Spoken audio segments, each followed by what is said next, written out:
And we're live. Woohoo! After some technical issues, we've managed to finally get live on this show. It's just me as the host today, and the fantastic guest we have is Janet Machuka. Is Machuka? Or is I pronounced that wrong or not? And you are a total superstar on Twitter. You're one of the co-hosts of AfricaTweetChat, and also you are basically one of the most amazing sort of marketers I've seen on live. So, for anybody the few people in the world who haven't heard of you, could you briefly describe who you are and how you got into doing what you do at the moment? Great. Hi, everyone. Thank you so much, Tim, for this opportunity. I'm hoping we are going to have a very amazing discussion. Yeah. But before we get into that, who is Janet Machuka? Machuka is the name, not Manuka. Yeah. But I get that difference from different parts of the world. So I am a digital marketer, a social media strategist, and the founder of ATC Digital Academy. But how did I become who I am today? I love communities, and media has been something that I'm passionate about through and through. Before digging or starting my digital marketing journey, I was a journalist. So for me, media is where I feel so comfortable being around, especially if I'm talking to people, if you're creating something value out of it, at the same time, if you're connecting people. So me having an ATC community on Twitter is a space where I want to belong. I want to feel part of people. I want to give my value. At the same time, I want to get that value from people. So that's the bit about my journey, but I had to just shorten it as much as I can, because if you want to learn more about me, please, we have to connect on Twitter or on LinkedIn or Instagram so that we can learn more about each other. Thank you for having me this session this afternoon. It's afternoon over here, but I don't know if it's afternoon already over there. So everyone, look forward to an amazing session. Yeah, in the US, some of the viewers, it's very early morning in the US. So, what would you say to somebody who is a business owner in Africa and elsewhere who is coming new to social media? What would you say are the fundamental, like if you had just 2 minutes to talk to a business owner or somebody who wants to get into social media more, what would you say are the fundamental values that you think are most important in social media? First and foremost, I will go with communities. You're not going to social media to directly start selling your product or starting getting those customers you're thinking about. First is about that community of people. And in a community, you know, people love feeling part and parcel of your brand. They want to see your value. They want to engage with you. So after thinking about the community that you're going to build with your brand, what kind of engagements are you looking at? Because that is another fundamental that you have to put in your book or in your strategy in order to make sure that you're not just talking to people, you're also engaging with them. You're not just sharing the content, you're also listening to them. You're also giving them more value. You're engaging them. You're commenting with their content or whatever that they are posting. At the same time, don't look at yourself as, you know what, I'm just a business. My work is just to talk about my products from morning to evening, Monday to Monday. No, there's a lot that you can do on social media. The question is, why is it called social media anyway? What social issues can you bring to your brand so that you can talk about them, that you can be known for, that you can resonate with, that people can resonate with, and people can be okay with? And by just saying the social issues, I don't mean you go overboard or from what your brand doesn't represent or doesn't talk about or the mission that is trying to achieve. you have to align every social issue with the kind of brand you are, the industry you are in. At the same time, the way you want to grow that community, So don't forget to be social. If you're not going to be social, then go to the mainstream media, where for us, media was about the mainstream media in the past. But now, because we are adding the social part, can we see you? Can we know who is behind the brand? Can we know what you love? Can we understand your personality so that we can halt or stop, engage with you, stop, and also want to see what more do you do to your brand, or what are you offering in terms of your services? Because that is what drives us. That's what attracts us. That's what creates our interest to learn more about you. Yeah.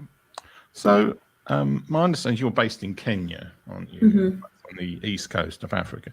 What would you say are there any specific sort of cultural differences to being based in East Africa and working with businesses in East Africa and Africa as a whole as compared to elsewhere in the world? I mean, I probably should know more about African culture, but I don't. But what would you say are the unique challenges of doing social media in Africa, so to speak?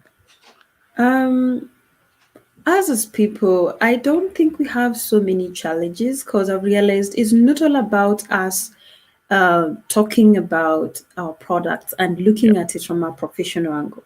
Our people love it when we talk about the issues that are affecting us, especially if a brand is attached to a particular social issue. And having said that, I will use an example of a language, for instance. Yeah. In Kenya and in the Eastern Africa part of Africa, people love Swahili as our language. And most of the time when we are talking to people, or when we are responding to people on social media, on our pages, we don't like using pure English. Sometimes we'll mix it up, So such is what differentiates us from the world. We love mixing the content. We love adding the local language, the local dialect, the language that is most popular in our side. And having said that, it doesn't mean it's just only in East Africa alone. And if you go maybe check some content from South Africa, you realize that they're using some local language you can't understand. Yeah. But for themselves, they do understand. And like, if you look at the other side of the world, if it's Spanish, it's pure Spanish. If it's English, it's pure English. For us, we have to include, because that is our culture. That's who we are. That's how we understand our things. That's how we present ourselves. And having said that, if you come to Kenya, you realize that most of the ads actually are in Sheng. Sheng is a mixture of Swahili and English. There's some words you never understand, but for us, it's easier to understand. Yeah. So that is what we have been using on social media, and it actually does very well.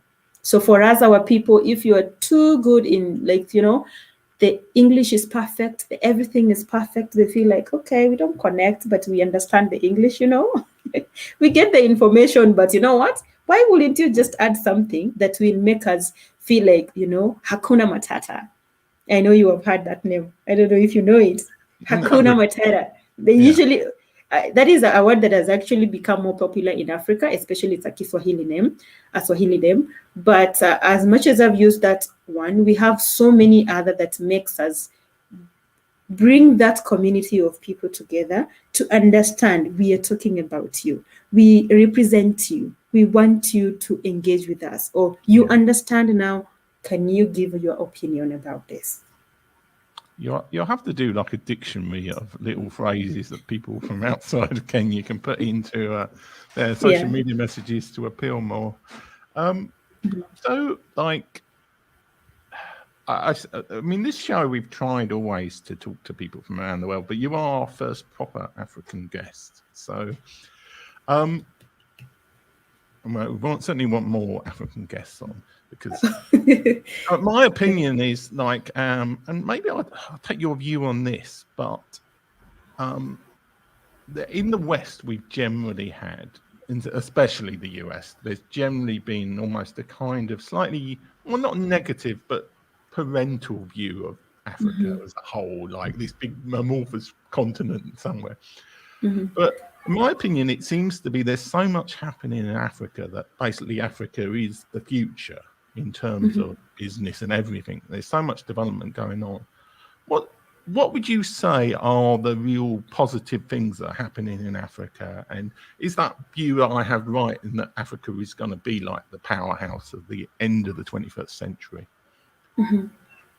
I think, for us, we can say technology in Africa is very young. Yeah. And so as my age, where I'm less than 30, and we are one of the thought leaders in our industry, it tells you a lot. There's a lot of opportunities in us to find the opportunity to use now, to make good use of those opportunities, especially when you talk about digital marketing, which is a very fresh and new industry that most of us are really trying to figure out. But of course, we started with influencer marketing, which was very popular. Yeah. And now we are now digging deeper to understand it's not just about you having the following on social media. There is more you can do. There is content creation you can do for the brands. There is social media management and engagement. There is community development. Talk about the thousands and thousands of social media, digital marketing jobs that are there. So for us, yes, there is a lot of opportunity. But I like the fact that we have realized that sense of community that we used to have, even from our traditional way of doing things, is now we can easily blending in the digital space because we still identify ourselves as communities, different communities which are there. We have different tribes which are communities. We have different countries which group themselves as a community. We have the regional communities too, in terms of the Eastern, the Western, the Southern, and the Central of Africa. So that bringing it on the digital space has become like a positive side for us because it's working for us as much as we are a few, yet so many people yet to be brought because of the internet reach. At the same time, talk about the technology, and even electricity hasn't reached most of the places in Africa. But the few places it has reached, we have seen opportunities, especially during the pandemic. For us, most of the people, as much as, yes, quite a number of them were laid off. Quite a number of them lost their jobs. Well, quite a number of people couldn't manage to pay the stores or the shop stores where they usually sell from. They have found a solution, which is online. So for us, it was like, you know what, we already have. Now this is a new space to venture into. And like, if you look at maybe the Western world, most of you were already on the digital spaces. So for you, were thinking of, what will I do in order now to make people to see me more, now that digital is the only space where we are going to engage with people. For us, most of the businesses found a totally new opportunity to showcase their products, because that is when people started to really realize that digital is something that they need to venture into. It's something that it can really help them. And now that the movements were a bit slowed down. People couldn't go far away to do things. People couldn't buy online, but now we are creating and building that trust. So that is one of the opportunities in digital marketing that we have realized, and more people now giving in to learn about digital marketing. Even the brands which have been there for years who hadn't thought about digital marketing are also creating opportunities for us young people who already understand the digital space. Okay. Now, let's talk a bit about AfricaTweetChat, which is a really very popular tweet chat that you run on Wednesday, 7 o'clock UK time. I'm not entirely sure. Is that like 9 p.m. Kenyan time? Yes. And like, how did you get started? What was the idea? Like, why did you start that? And what are you trying to achieve with AfricaTweetChat? Wow. That question takes me back to my nature. I love being part of people. I love sharing my ideas. And one thing I liked about social media is the fact that you can connect with people from whichever world they are in and bring them together so that you can become friends, you can collaborate in something, and also you can create that connection in that they can look at you, and when they see an opportunity, they'll be like, okay, Janet, you can take this. So that sense of belongingness, the sense of trust really encouraged me a lot. At the same time, I wanted to learn on digital marketing. It's not like I knew what was all this digital marketing, At first I was like, okay, what if we come together as a team from different parts of Africa first, and then start identifying with our fellow experts or fellow digital marketers, so that they can come every Wednesday. We host one so that they can share their knowledge on and experience in the digital space, and we can learn from it. So that learning part of it was one of the major things that drove me. At the same time, the belongingness, at the same time, building a connection away from just being a Kenyan and in Kenya, but to other African countries. And another thing that we looked at is, how can we grow more people to look at social media as not just a space where they can do academic writing. That was actually very popular in Kenya, of which we have been doing a lot of academic writing for, the Western students. And so for us, we are looking at, how can we make people forget about, or not really forget about, lesson. I'm thinking digital is all about academic writing, but also we have people who are earning in terms of social media managers. We have content creators. We have SEO experts. We have a lot. So how can we break down this digital marketing giant to the specific topics or specific niches, so that people can identify which one they can feel like, okay, this is something that I want to venture into, instead of saying, you know what, I'm a digital strategist. But if you ask that person about SEO strategies, they will look at you and they're like, oh, what are you talking about? So the understanding bit was a problem of what is digital marketing, what's the difference between digital marketing and social media marketing, what is influencer marketing, what is affiliate marketing. So bringing people together to be able to break down the topic was the main goal. At the same time, can we reach out to other African countries, looking at digital and the internet, now that it brings everyone together to become to become part of a very small community. It gives us an opportunity to talk to anybody, engage with anybody, collaborate with anybody in the entire world. How can we represent ourselves? How can we create those connections? How can we get more jobs, not only in our locality, but also internationally? So that was the essence. And over the past 3 years, we have achieved a lot. There are so many people, because we have also our WhatsApp group, where we have representatives across Africa that helps us when we need referrals, or some companies need somebody in the South Africa or in the Gambia or Nigeria. We can easily direct them and give them the referral. So that was the essence. How can we grow together, despite the fact that we are from different countries, we have different tastes, but we all are under digital marketing? Yeah. So let's say it's an alien or an American comes down to Earth, and they say, well, can you describe, like, what are people like in different parts of Africa? What are the kind of, just broadly, I mean, I don't want you to, I think I'll be hard pressed to name every country in Africa. There's so much diversity there. But generally, like, if a business is from somewhere else in the world, it wants to work with Africa, what are the considerations they have to think of different parts of Africa? I think for us, we don't discriminate in terms of, if, for instance, if a company from the Western is launching in Africa, we look at it as an opportunity for us to get new job opportunities, to learn new things that maybe we haven't been learning, at the same time to develop our communities, especially not only the digital communities, but also the offline communities. Because if you're getting more jobs, that means we are getting more development, But again, looking at from the point of individuals, we are people who love communities. And I think we've been talking about communities, and you will hear it a lot of the time, because we are people who love making decisions as a team. Just from the way the traditional ways, the way people used to do it, is the same way it's continuing up to date.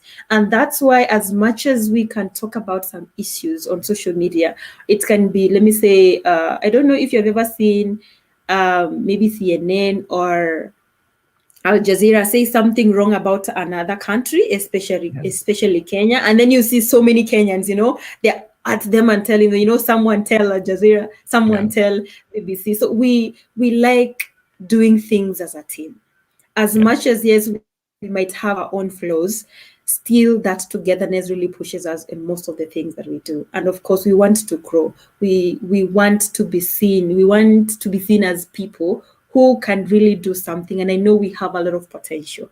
And that is why for us, if we find something, we actually on it, like, you know what, we need to learn about this, we need to get down into this, we need to teach each other. That's why currently, if you look at the digital space in Africa, we are doing a lot of training, we are doing a lot of conversations around growing the young people, especially to make them look at the other job opportunities on the digital space. At the same time, not only focus on, you know what, I wanted to be a pilot. What if you're not? What other things can you do? How can you leverage on the available opportunities? Okay. Let's not talk about Africa for a while, and let's talk purely about your business and the social media side of things. What are you finding is working well in digital media and social media in terms of like helping businesses from your experience at the moment? What's working well right now? I know we can talk about value, and value is, some people will take value as maybe getting one customer. Some will take value as, having one connection, not necessarily a customer. But having said that, as much as brands want that value of customers, they want that value of getting that fan base, they have to look at two sides. There are people who are going to be your fans. They will never buy anything, but they will love you because of maybe your content. They will love you because of how you present yourself and the kind of way that you actually connect with them. There are some who will be there because, you know what, I'm trying to see what I can buy from this brand. If they're packaging it the best, I'm going for it. So can you give the value to people in terms of more information? It cannot be about your business or what you're selling, but outside, maybe in your industry, maybe the trends that are happening. Some people have no idea what is happening. How can you inform them? Remind them of the things that actually, they might sound too generic things, but they also want to be like, oh, I know that too, I know that. So let me add my opinion. Let me share it because I can relate with it. So as much as businesses are looking at the digital space as a space where they can get their customers, remember, this is a journey. Yeah. And when you are on your journey, you have to start it. On the way, you never know what happens. And on the way, you need to create a lot of relationships now in terms of the people that you're having on the digital space. And that means as much as each and every audience you're getting, it doesn't resonate to the equivalent number of customers you're going to get. Yeah. So when somebody tells me, you know what, now Janet has 100,000 followers, so I'm expecting to get 100,000 customers, I actually laugh. Yeah, I'm like, you find that really? out, don't you? Like, follow account does not equal customer account. So people are following you for different reasons. Some of them maybe followed you because you responded to a customer in a good way. So they felt like, wow, I want to belong in this community. Maybe there is something you did and they were like, well, maybe there's a social issue you commented on and they loved it. Maybe they just follow you because they want to be part of you. Maybe from the reputation that you have as a brand, at the same time, the way people talk about you, and also the employees who are part of it. Maybe they're their friends. Maybe you the way you treat them is the best. And now to the point of customers. Customers will come if you're going to give these people time to learn about you, to experience you, to understand that you're not only looking at yourself from the product side or the service side, but also can you make them laugh a bit, even if it's not something about your brand? People want to feel like you are a human being. And remember this, as much as we have all these businesses on social media, there are people who are running them anyway. It's not the structure, it's not the chatbots only. there are people behind it. How can we make them feel like, okay, you're talking to somebody? And that is why social media is social media. Can we be social? Can you try to imitate that person as much as it's a brand? There's somebody behind it. Can you have a personality for it? Can you create a picture so that people, when they look at our brand, they can tell, you know what, we love the so and so. And I like this thing brands are doing on social media where they're coming up with either the female and the male, two people, personas. Let's say, for instance, you can call the guy will be John and then the lady will be Mary. So Mary and John will have particular personalities. They will be engaging with people. They will be creating some funny jokes with people. But you know what? As much as that is not going to sell directly, that joke is not to give you a customer. You are living a memory with people. The experience you're living with them. That is what is going to give you a customer. Because when people will be asking, you'll be the first one to be remembered. Yeah. So, you're, as it says on your thing, you're the founder of the ATC Digital Academy. Can you talk a little bit about what that is? And I'll give you an opportunity to say why people should join it or interact with it in whatever way is appropriate. Great. Digital ATC Digital Academy. Before I come to the academy, the AfricaTweetChat on Twitter, as I said earlier, it was actually started to bring people together so that we can, people with the same interest, of course, so that we can learn from each other, collaborate, and also find opportunities among ourselves at the same time, those that may be from outside our team members. And so we run the Tweet Chat every Wednesday at 9 p.m. EAT, which is 6 p.m. your time. Yes. Yeah. Yeah, 6 p.m. your time. And so the reason why we've been having it is, of course, bringing people together, learning together, creating relationships and building. Over the past 4 years, we have been able to reach 3 years. We've been able to reach at least 400 million of audience.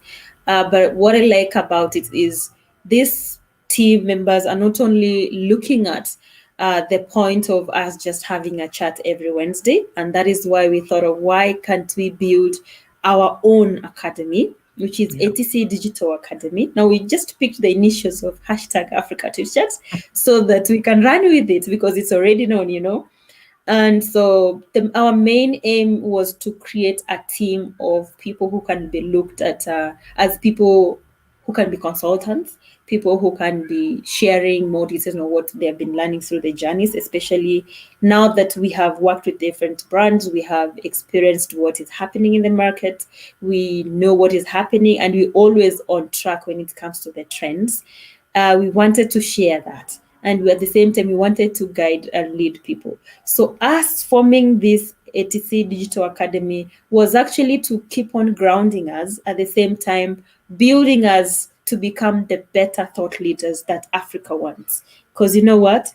Sometimes we want to be on the list top 100 digital marketing influencers. You know, we want to create our own things. And the way we are going to create them is by telling our stories, at the same time building spaces where we can be able to fully talk about our stories, share the local examples, at the same time create that, bring the diversity of the different people from different parts of the world and Africa to one platform where we can engage, learn, at the same time have fun.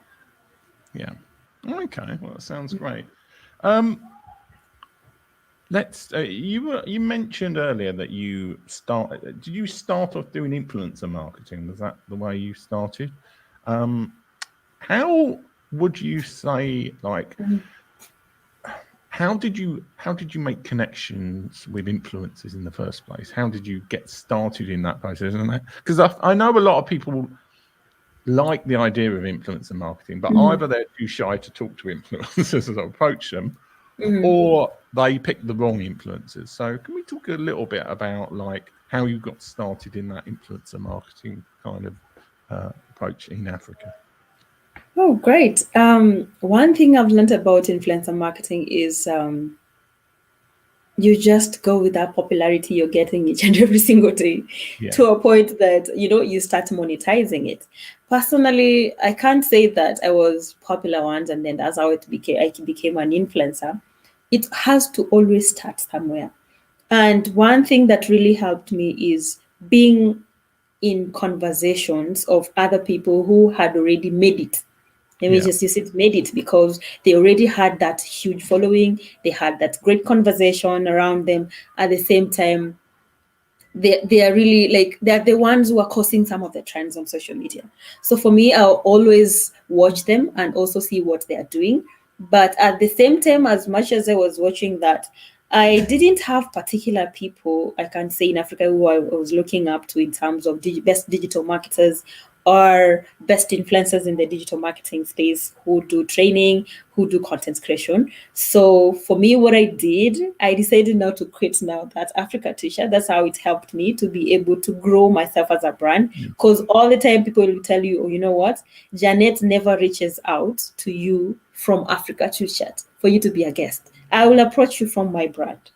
And that's how they'll go with my name. You know what? Janet Machuka gave me this opportunity. And once they are talking about that and they're also talking to other people to ask them to go and check on Twitter, they will ask them actually to come and check on Twitter, AfricaTweetChat, but also check on Janet Machuka because she's the one in charge of the platform. Actually, that's how my name started to grow. Now, in terms of working with brands, when a brand reaches out to you, you can't say no. Maybe they have seen the value in you. And of course, if it's in line with the kind of audience you're talking to, the kind of audience that you're engaging with, if there is a relevance, if there is a resonance, and if there is the reach they want to like achieve, you're good to go. But if somebody else wants to be an influencer who is out there and listening to me, the best way to be an influencer is to look for those influencers you feel are they're genuine and they are doing the right thing and they're doing what you want to do too, to be able to guide you. As much as they might not have the entire time for you to guide you through, learn from what they are doing. And as much as you're going to learn, don't just learn, practice.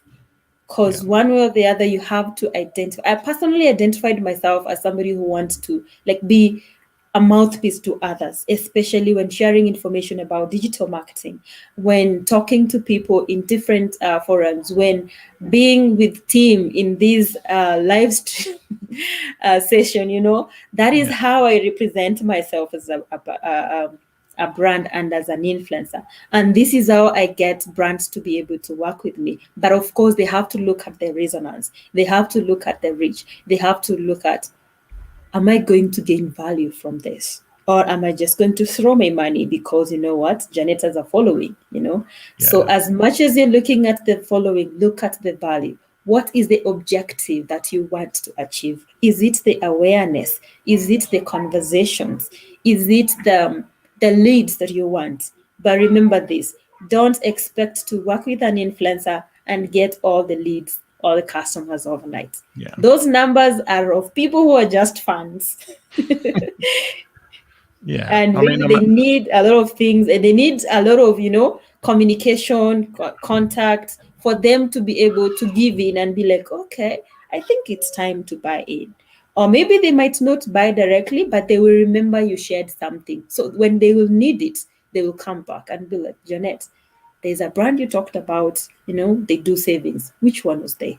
Because they trust you, because they know what kind of value that you're bringing out as an influencer or as somebody who's very good at the industry, especially a thought leader. They will follow that brand and they'll become the customer. Yeah. So a quick follow-up question. We're coming to the end of the interview, but further to that, how important do you think it is being an influencer to be selective in brands you work with? So, for example, if a rubber glove manufacturer came to you and you're like, I have no idea about rubber gloves. How important do you think it is to have that integrity as an influencer to turn down certain brands and only promote those which are kind of work with your brand, so to speak? I think when you look at your long-term goal, you always know what you want to achieve. Yeah. And if you look at the short-term goals, you will go for the quick money and, I'll get out of business in 2 years' time. But if Yeah. you're looking at building a thought leadership for your brand at the end of the day, and if you're looking at, I'm going to be in this industry for so long, you need to start cultivating that credibility as early as now. That authenticity is very important because that is what is going to give you a better future or a better deal in the future. So as much as very nobody wants to say no, I don't want money. Yeah. Everybody wants money. Money is good. So but as much as money is good, can we create that trust with our followers? We don't want to tire them because we just want to bombard everything to them. I'm selling shoes today, tomorrow maybe today I'm selling Adidas, tomorrow Nike, Yeah. because you know what, I can get the deal and I have money in my Yeah. bank and I have the check, and you guys, you need to listen. But of course, we don't have to tire them. We have to look at the other side. What is your long-term goal? And if you want to be an influencer for so long, you need to start thinking of how can I stop tiring people and give Yeah. them the value that I want. Not only the people as your audience or fans, but also your customers, your clients. And that is why, oh, not another live show. So don't be, oh, not another Yeah. No, oh another no, not another unrelated brand, influencer. Yeah. So you need to be very selective. You need Yeah. to be, and that is if you want to build somebody in the future in the line that you're working, especially a thought leader. People don't want to look up to somebody who is very unpredictable. Yeah. In terms of today you talk about bank A, tomorrow you are doing the competitor, the next day, you're mixing them up, you're confusing them. So can you do away with that confusion through, as much as yes, there is money, think about a long time. And if you want to be there for a long term game, a long time as in for a longer period, plan your marketing well, game wisely. Be somebody who looks at what am I giving to my audience? What am I giving to my client? And they will never give you a 2 month contract or a one-time contract. They Yeah. will look at long-term contracts. You'll work with some brands even for 2, 3 years. And sometimes that is what actually makes influencer marketing juicy from my side. If I can be able to get a 1 year contract, wow, Mm. I know in a whole year I'm sorted. But That's if good. I'm Yeah. like, okay, I don't know what I'm going to do next month, I don't know which brand, it's because you have short term goals. Yours is just to make money. And it's not like brands are not watching. It's not like the agencies are not watching. They're constantly fishing out the influencers, but they're not just looking at the following. They're looking at the credibility. They're looking at the authenticity. They're looking at the relevance, the resonance, and of course, which kind of audience do you have? That's why so many experts are bumping content about micro influencers and nano influencers because they feel, you know what? Maybe the macro influencers are just picking jobs because they have Mm. to. Yeah. Yeah. So that's been a great interview. If somebody wants to work with you in some way, how do they get in touch with you? And what kind of services do you offer that we haven't already talked about in some way or cover in this interview? Okay. That's a very good question because most of the people usually think I'm just an influencer. Yeah. And some know I do training. So I offer corporate training for brands. For individuals, I haven't really been so keen on that because that's why we're creating the ATC Digital Academy so Yeah. that individuals can be able to learn from that. Um, at the same time, I do social media management for brands. Some I do fast and some I actually do just the strategy bit and also create content for them. But one thing I'll have to tell somebody who's thinking to become a social media strategist, you have to remember it's not a one man job.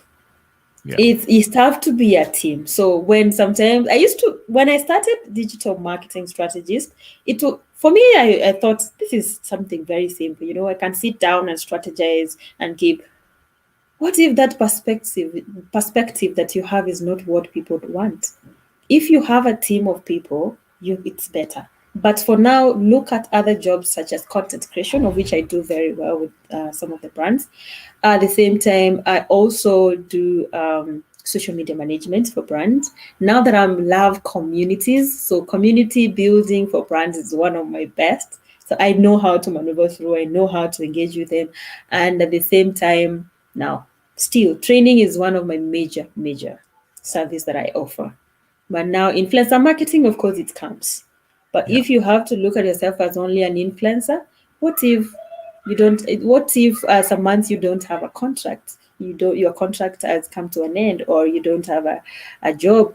You don't have any client. You have to be very selective. You have to be planned with what you want to gain at the end of the day. So working with the brands is something that I will appreciate even you as an influencer, whoever is thinking to be an influencer, to look at in terms of social media engagement, social media management, community building, content creation, and maybe even writing blogs for them, because that's another thing I actually do. But it's just once in a while because I love writing articles. Yeah. Well, thanks so much for being a guest today. And we're going to be having a week off on this show. And then we're going to have 2 interviews in a short period of time the week after, because I'm actually at my first live social media conference next week on Social Day in London. So it'll be the first post-COVID thing I'm going to. So thanks very much for being a guest. And yes. Subscribe, everybody, and that sort of stuff. So thanks so much for being a guest. Thank you so much. For those who like, this is terrifying for me. I've made more money in the last 3 years than I did in the previous 7. Cliche shit,